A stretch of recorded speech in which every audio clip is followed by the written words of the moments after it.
दलालों को, जूते मारो सालों को, गुट के दलालों को, जूते मारो सालों को, आतंकवादी वापस जाओ, वापस जाओ, वापस जाओ, आतंकवादी मुर्दाबाद, मुर्दाबाद, मुर्दाबाद, भोपाल सांसद मुर्दाबाद, मुर्दाबाद, मुर्दाबाद, आतंकवादी वापस जाओ, वापस जाओ। नमस्कार, मैं हूं आदित्य और आप देख रहे हैं द लोकनीति। इस वक्त मैं हूं माखनलाल चतुर्वेदी राष्ट्रीय पत्रकारिता विश्वविद्यालय के सामने और यहां पर एक बार फिर से धरना प्रदर्शन चल रहा है। इस बार जो मुद्दा है वो थोड़ा अलग है। इस बार दो लड़कियां अपने एग्जाम के निष्कासन को लेकर रात से धरने पे हैं। विश्वविद्यालय प्रशासन उस ओर ध्यान नहीं दिया। उसके बाद बात यहाँ तक बढ़ी कि सांसद प्रज्ञा ठाकुर को यहाँ पर आना पड़ा। सांसद प्रज्ञा ठाकुर अभी यहाँ पर मौजूद हैं, हम उनसे बात करने का प्रयास भी करेंगे। इसके अलावा यहाँ पर NSUI के लोग हैं जो आतंकवादी गो बैक के नारे लगा रहे हैं और दूसरी तरफ बजरंग दल के लोग हैं जो जय श्री राम के नारे लगा रहे हैं। पूरा मामला क्या है और क्यों यहाँ पर लोग इकट्ठा हुए हैं, बात करने का प्रयास करेंगे। थोड़ा सा के दलालों को, जूते मारो सालों को, के दलालों को, जूते मारो सालों को, आतंकवादी वापस जाओ, वापस जाओ, वापस जाओ। सर, यूनिवर्सिटी एडमिनिस्ट्रेशन ने हम लोगों को 3 महीने से मेंटली टॉर्चर करके रखा है। हमारा एडमिशन गलत तौर पर इलीगली कैंसिल किया गया था और हमको किसी भी प्रकार की कोई भी सर नहीं बोल पाएंगे लाउड। हम लोगों को सर बिल्कुल भी हम लोगों का एडमिशन जब कैंसिल हुआ था तो हम लोगों को किसी प्रकार की कोई सूचना नहीं दी गई। इनफैक्ट हमको 4 दिन पहले बताया जा रहा है, अभी आज के 4 दिन पहले, कि तुम लोग यूनिवर्सिटी के छात्र नहीं हो। हमारा एडमिशन कैंसिल हुआ, हमारे पास मेडिकल था। सितंबर महीने में हम गए थे, जुलाई मिड से हमारा सेशन स्टार्ट हुआ था। ये हम लोग उसके बाद सितंबर तक नहीं जा पाए थे, मानते हैं, क्योंकि हम लोगों की तबीयत ठीक नहीं थी। हमारे पास मेडिकल है, सब कुछ है। हम हमारे HOD सर के पास गए कि सर मेडिकल है, प्लीज़ आप इसको 1.5 महीने का कंसिडर करिए मेडिकल, और 3 महीने बचे हैं एग्जाम तक, हम हमारा कवर करेंगे, आप हमको असाइनमेंट देंगे, हम असाइनमेंट भी देंगे। बट HOD सर ने हमारी कोई मदद नहीं की। उन्होंने उल्टा हमारे ऊपर इलिसिट एक्यूजेशन लगाए। हमें बोला कि हमारे ऊपर 400 BC का केस करके हमको जेल भिजवा देंगे। और जब उनकी बातें सारी गलत प्रूव, हम लोग उनकी शिकायत लेकर VC सर के पास गए, पर VC सर से भी हमको कोई रिस्पांस नहीं मिला। कुछ गलत क्वेश्चन भी कैरेक्टर को लेकर के उठाया था? जी, वो मेरे कैरेक्टर को लेकर बहुत सारी गलत बातें बोलते हैं। आप बताइए, आप कहाँ से हैं? मैं लखनऊ से हूँ। तो आपको क्यों परेशान किया जा रहा है? मेरा भी सेम केस है। मेरी अटेंडेंस बहुत कम है, लेकिन हम लोग हमारे पास पूरा समय था अपनी अटेंडेंस कवर करने का। हमको सितंबर में पता चला कि हमको निकाल दिया गया है। सितंबर में हम लोग HOD के पास गए तो उन्होंने बोला कि वो FIR कर देंगे और वो हमें कोर्ट लेके जाएंगे, या तो हम कोर्ट लेके जाएं उन्हें।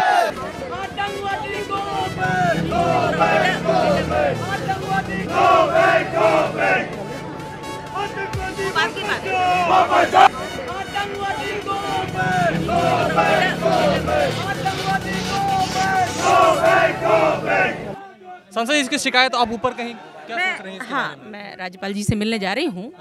और मैं इनके हित में खड़ी हूँ। विद्यार्थियों का भविष्य बर्बाद नहीं होना चाहिए। और इसके अतिरिक्त जो यहाँ पर आपके नाम को लेकर अराजकतावादी लोग हैं, कांग्रेसी पूरे देश में आग लगाए हुए हैं, तो ये तो देश का भला कभी चाह ही नहीं सकते और विद्यार्थियों का तो गलती से नहीं चाह सकते। इसलिए जो मध्य प्रदेश में सरकार है अराजकतावादी है और उन्होंने अपने लोगों को असामाजिक तत्वों को भेज दिया है, तो ये उनका काम है। हम विद्यार्थियों के हित में हैं, देश के हित में हैं, भोपाल के हित में हैं, खड़े हैं और संघर्ष करते रहेंगे इन लोगों के लिए, और इनको इनका हक दिलाने के लिए मैं तैयार हूँ। और उसी के अंतर्गत मैं राज्यपाल जी से मिलने जा रही हूँ। HOD कह रही हैं कि HOD ने इनके कैरेक्टर को लेकर भी सवाल उठाया था। देखो, वो मना किया तो इनको वो प्रकरण आपराधिक प्रकरण है, उसकी बात होती रहेगी। पहले इनको एग्जाम देने के लिए HOD के खिलाफ FIR भी तो होना चाहिए। अगर बच्चों को उन्होंने FIR की है ना,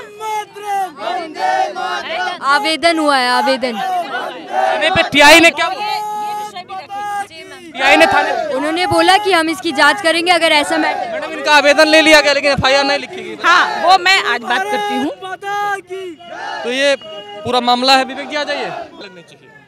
हम कहाँ आपत्तिजनक नारे लगा रहे हैं? कह रहे आतंकवादी कहा जा रहा है। तो आतंकवादी घटनाओं में उनकी संलिप्तता थी या नहीं थी? आतंकवादी घटनाओं को लेकर उसके आरोप में वो जेल में रहकर आई हैं, नहीं रहकर आई हैं, ये उनसे पूछने का विषय। और पूरा देश जानता है कि किसके ऊपर। बच्चियों का जो आरोप है उसको NSUI हमेशा छात्र के लिए खड़ी रहती है। जो बच्चियों का आरोप है एचओडी के कैरेक्टर कि उनको कैरेक्टर पे सवाल उठाया गया, वो कितना? देखिए, हम छात्र छात्राओं के साथ खड़े हैं। उनकी जो भी समस्या है, जो भी मांग है, उसमें एनएसयूआई का संपूर्ण परिवार उनका कंधे से कंधा मिलाकर साथ देगा। यानी कि आप साध्वी प्रज्ञा के खिलाफ कम, उनके साथ ज्यादा खड़े हैं? बिल्कुल, हम तो छात्रों के लिए ही हैं और हम छात्रों के साथ सदैव खड़े हैं। क्या लिखित आवेदन दिया इसी को छात्रों? निश्चित तौर पे हमारे पदाधिकारी कल रात से ही छात्रों के संपर्क में हैं, प्रबंधन से बात भी चल रही है और आज छुट्टी होने के कारण उनकी समस्या का कुछ निराकरण फिलहाल नहीं हो पाया है। लेकिन किसी भी कीमत पर हम प्रज्ञा ठाकुर को विश्वविद्यालय परिसर में घुसने नहीं देंगे और विश्वविद्यालय परिसर का माहौल धूमिल नहीं करने देंगे। अब बच्चियों के लिए क्या सोचा है? उसके किसी कीमत बच्चियों के साथ खड़े हैं। एनएसयूआई देश के हर छात्र के साथ खड़ी है, चाहे वो ये बच्चियां हों या कोई और बच्चे हों, हर छात्र के साथ हम खड़े हैं।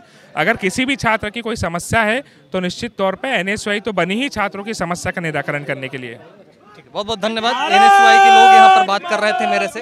उनका ये कहना है कि प्रज्ञा साध्वी के खिलाफ कम और बच्चियों के पक्ष में ज़्यादा खड़े हैं, लेकिन अभी तक नारे विश्वविद्यालय प्रशासन के खिलाफ नहीं लगे हैं, बल्कि साध्वी प्रज्ञा के खिलाफ लगे हैं। यहाँ पर सांसद जा रही हैं, अभी का जो दृश्य है देख सकते हैं आप कि यहाँ से सांसद जा रही हैं और उनको हटाया जा रहा है और यहाँ पर नारे लग रहे हैं बाकायदा, साध्वी प्रज्ञा गो बैक, आतंकवादी गो बैक के विवादित नारे भी लगाए जा रहे हैं, जो शायद उचित नहीं हो सकते क्योंकि उनके खिलाफ अभी कोई इस तरह का आरोप साबित नहीं हुआ है और पुलिस उनको रोकने का प्रयास कर रही है। विवेक जी, इधर से दिखाइए किस तरह से हुल्लड़बाजी करके लोग यहाँ पर हुल्लड़बाजी चल रही है। अगर सांसद जा रही हैं तो हुल्लड़बाजी करने की क्या आवश्यकता समझ में नहीं आ रहा है। देखिए किस तरह से नारे लगा रहे हैं यहाँ पर और जो सब कुछ है। अब आप देखिए यहाँ पर एक खास चीज जो आपको दिखाने वाला हूँ कि पॉलिटिक्स जब तक यहाँ पर सांसद थी तब तक थी, अब इन बच्चियों के साथ कोई नहीं खड़ा है। ये जो मेन चीज़, इसको देखने का प्रयास, समझने का प्रयास करिए कि इसको एनएसयूआई एबीवी का रंग दे दिया गया, अब उनके साथ कोई नहीं खड़ा, यहाँ पर कोई नहीं है। अभी तक यहीं पर भीड़ लगी थी, अभी इनके सब शुभचिंतक थे, अचानक सब गायब हो गए। तो ये जो बड़ा क्वेश्चन है, जो समझने की बात है कि पॉलिटिक्स के बीच इन दोनों का क्या होगा। आखिर विश्वविद्यालय प्रशासन ने इनको बिना नोटिस के क्यों निष्कासित कर दिया? अगर निष्कासित कर दिया गया तो नोटिस क्यों नहीं दिया? दूसरा क्वेश्चन, अगर कैरेक्टर को लेकर एचओडी ने क्वेश्चन उठाया है तो यहाँ के टीआई ने एफआईआर क्यों नहीं ली? ये बेसिक क्वेश्चन है, पूछना पड़ेगा। और मुझे लगता है ये क्वेश्चन पॉलिटिक्स से बियॉन्ड जाकर के एड्रेस करना चाहिए। ये बच्चियां एक यहाँ से बाहर की है, एक यहाँ की लोकल है। जो एक्ट है, जो निर्भया कांड के बाद जो अमेंडमेंट किया गया था इनके प्रोटेक्शन के एक्ट में, उसमें इसके बाद है कि अगर छात्राएं या लड़कियां कुछ इस तरह का आपत्तिजनक एप्लीकेशन देती हैं तो पुलिस को 24 घंटे के अंदर एफआईआर दर्ज करके कार्रवाई करनी होगी। आखिर पुलिस ने अभी तक एफआईआर क्यों नहीं की? ये बहुत बड़ा क्वेश्चन है। यहाँ पर कुछ विश्वविद्यालय प्रशासन के लोग भी हैं, देखते हैं क्या बात हो रही है। आगे आइए। सितंबर में बहुत से छात्रों का अटेंडेंस शार्ट होने के चलते प्रवेश निरस्त किया गया था। जो छात्र आते गए उन सबको पुनर्प्रवेश दिया गया। ये 2 छात्राएं अभी आई ही नहीं। एक शनिवार के दिन ये 23 तारीख से हमारी परीक्षा शुरू हुई है, 21 को अपने फादर के साथ आई और कहने लगी था कि भाई स्टूडेंट नहीं हो, फॉर्म भरा ही नहीं गया, सारी डेट ख़त्म हो गई, कैसे हो पाएगा। उसके बाद ये लोग तब फिर कुछ नहीं, एक पेपर भी इनका हो गया। कल अचानक में शाम को आकर के बिना किसी सूचना, बिना कुछ बताए यहाँ बैठ गई धरने पर। हर मामले में राजनीतिक दखल होने लगा है। इससे पहले जब डिस्कशन हुआ तब यहाँ पर राजनीतिक कार्यकर्ता, तमाम पार्टियों से जुड़े लोग आए, तो अब यहाँ पे क्या अभी फिलहाल निर्णय लिया जा रहा है कि दबाव में आके कोई निर्णय? देखिए 2 चीज़ें हैं। एक तो जो राजनीतिक हस्तक्षेप हो रहे हैं, ये हस्तक्षेप किसके चलते हो रहे हैं, क्यों हो रहे हैं, इसके पीछे तो जो हस्तक्षेप कर रहे हैं सही उत्तर तो वो दे सकते हैं कि क्यों ऐसा कर रहे हैं। भाई किसी भी संगठन को यहाँ प्रदर्शन करने का औचित्य क्या है? हम लोग जब हमेशा उपलब्ध रहते हैं, विद्यार्थियों से बातचीत होती है, उनकी समस्याओं को सुनते हैं, तो किसी राजनीतिक दल को हस्तक्षेप करने से कोई फ़ायदा नहीं।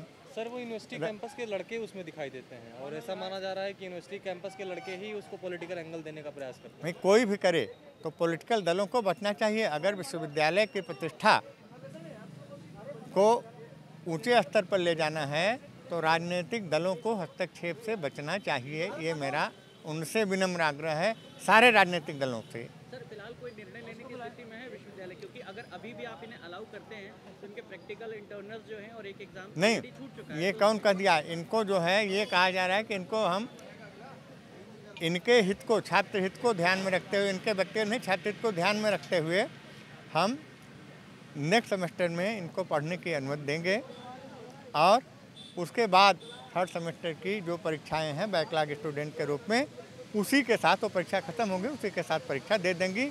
ये अधिकतम छात्र हित में हो सकता है, इससे ज़्यादा कुछ नहीं किया जा सकता है।